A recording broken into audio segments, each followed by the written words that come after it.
ದೇವರಾಗಿದ್ದಾನೆ ಎಂಬುದಾಗಿ. ಹಲ್ಲೆಲೂಯಾ. ದುಃಖದಲ್ಲಿ, ಸಂಕಟದಲ್ಲಿ, ಬಾಧೆಯಲ್ಲಿ, ಅವಮಾನದಲ್ಲಿ, ತೊಂದರೆಯಲ್ಲಿ, ಭಯಂಕರವಾದಂಥ ಪರಿಸ್ಥಿತಿಗಳಲ್ಲಿ, ಕೈಬಿಡಲ್ಪಟ್ಟಂಥ ಸ್ಥಿತಿಯಲ್ಲಿ ಇರುವಾಗ ನಮ್ಮನ್ನು ಅನೇಕರು ಅನೇಕವಾದಂಥ ರೀತಿಯಲ್ಲಿ ಮಾತಾಡಿದಾಗಲೂ ಕೂಡ ನಮ್ಮ ದೇವರು ನಮ್ಮನ್ನು ಸಂಕಟದಲ್ಲಿ ಬಿದ್ದಾಗ ಆತನ ಏನು ಮಾಡ್ತಾನಂತೆ, ಸಂತೈಸುತ್ತಾನೆ ಎಂಬುದಾಗಿ. ಹಲ್ಲೆಲೂಯಾ. ಅಂದರೆ ಆದರಿಸುವಂಥ ದೇವರಾಗಿದ್ದಾನೆ ಎಂಬುದಾಗಿ. ಹಲ್ಲೆಲೂಯಾ. ಎರಡನೇ ಕೊರಿಂಥದವರಿಗೆ ಬರೆದ ಪತ್ರಿಕೆ 1ನೇ ಅಧ್ಯಾಯ ನಾವು ನೋಡುವಾಗ ಸತ್ಯವೇದ ಈ ರೀತಿಯಾಗಿ ಹೇಳ್ತಾ ಇದೆ. ಆತನು 3ನೇ ವಚನ, ನಮ್ಮ ಕರ್ತನಾದ ಯೇಸು ಕ್ರಿಸ್ತನ ದೇವರು ತಂದೆಯು ಆಗಿರುವ ಆತನಿಗೆ ಸ್ತೋತ್ರವಾಗಲಿ. ಆತನು ಕನಿಕರವುಳ್ಳ ತಂದೆಯು ಸಕಲ ವಿಧವಾಗಿ ಸಂತೈಸುವ ದೇವರೂ ಆಗಿದ್ದು ನಮಗೆ ಸಂಭವಿಸುವ ಎಲ್ಲ ಸಂಕಟಗಳಲ್ಲಿ ನಮ್ಮನ್ನು ಸಂತೈಸುತ್ತಾನೆ. ಹೀಗೆ ದೇವರಿಂದ ನಮಗಾಗುವ ಆದರಣೆಯ ಮೂಲಕ ನಾವು ನಾನಾ ವಿಧವಾದ ಸಂಕಟಗಳಲ್ಲಿ ಬಿದ್ದಿರುವವರನ್ನು ಸಂತೈಸುವುದಕ್ಕೆ ಶಕ್ತರಾಗುತ್ತೇವೆ ಎಂಬುದಾಗಿ. ಹಲ್ಲೆಲೂಯಾ.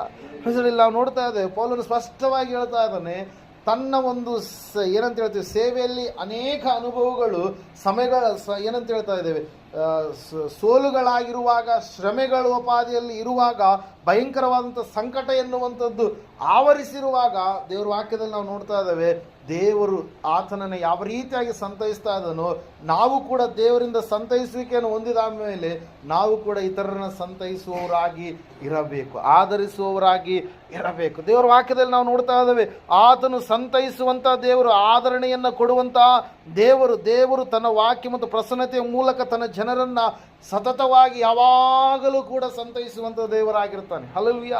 ಅದಕ್ಕಾಗಿ ದೇವರ ವಾಕ್ಯವನ್ನು ಕೇಳುವಾಗ ನಾವು ನಂಬಿಕೆಯಿಂದ ದೇವರ ವಾಕ್ಯಕ್ಕೆ ನಾವು ಏನಂತ ಹೇಳ್ತೇವೆ, ಪ್ರತಿಕ್ರಿಯೆಯನ್ನು ತೋರಿಸುವಂಥ ಸಮಯದಲ್ಲಿ ಆ ದೇವರ ವಾಕ್ಯ ನಮ್ಮಲ್ಲಿ ಮಾತಾಡುವಂಥ ಸಮಯದಲ್ಲಿ ನಮ್ಮ ಜೀವಿತದಲ್ಲಿ ಎಂತಹ ಸಮಸ್ಯೆಗಳು, ಸವಾಲುಗಳು, ಸೋಲುಗಳು, ಎಂತಹ ಪರಿಸ್ಥಿತಿಗಳು ಇದ್ದಾಗಲೂ ಕೂಡ ದೇವರು ನಮ್ಮನ್ನು ವಾಕ್ಯದ ಮೂಲಕವಾಗಿ ಸಂತೈಸುವಾಗ, ಆತನು ದೈವ ಸೇವಕರು ಮಾತಾಡುವಂಥ ಸಮಯದಲ್ಲಿ, ಆತನು ವಾಕ್ಯವಾಗಿದ್ದು ಮಾತಾಡುವಂಥ ಸಮಯದಲ್ಲಿ, ಆ ಒಂದು ಸಂದರ್ಭದಲ್ಲಿ ನಮ್ಮ ಜೀವಿತದಲ್ಲಿ ಏನನ್ನ ಕಾಣ್ತೀವಿ, ನಾವು ಬದಲಾವಣೆಯನ್ನು, ಬಿಡುಗಡೆಯನ್ನು ಕಾಣುವುದಕ್ಕೆ ಸಾಧ್ಯವಾಗುತ್ತೆ. ಹಲ್ಲೆಲೂಯಾ.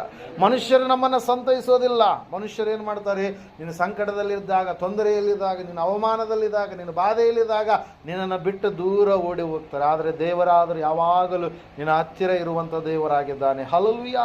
ಅದಕ್ಕಾಗಿ ವಾಕ್ಯದಲ್ಲಿ ನಾವು ನೋಡ್ತಾ ಇದ್ದೇವೆ, ಸತ್ಯವೇದ ಹೇಳ್ತಾ ಇದೆ ಪ್ರಿಯರೇ, ದೇವರು ತನ್ನ ವಾಕ್ಯ ಪ್ರಸನ್ನತೆ ಮೂಲಕ ತನ್ನ ಜನರನ್ನು ಸತತವಾಗಿ ಆತನ ಏನು ಮಾಡ್ತಾನಂತೆ, ಸಂತೈಸ್ತಾನೆ. ಅದರ ಸಲುವಾಗಿ ಕೀರ್ತನೆಗಳ ಪುಸ್ತಕದಲ್ಲಿ ನಾವು ನೋಡುವಾಗ ದಾವೀದನು ಈ ರೀತಿಯಾಗಿ ಹೇಳ್ತಾನೆ, ನಾನು ಕಾರ್ಗತ್ತಲಿನ ಕಣಿವೆಯಲ್ಲಿ ನಡೆಯುವಾಗಲೂ ನೀನು ಹತ್ತಿರವಿರುವುದರಿಂದ ಕೇಡಿಗೆ ಹೆದರಿನು, ನಿನ್ನ ದೊಣ್ಣೆಯು ನಿನ್ನ ಕೋಲು ನನಗೆ ಏನು ಕೊಡುತ್ತಂತೆ, ಧೈರ್ಯ ಕೊಡುತ್ತೆ ಎಂಬುದಾಗಿ. ಹಲ್ಲೆಲೂಯಾ. ಎಂಥ ಕಣಿವೆ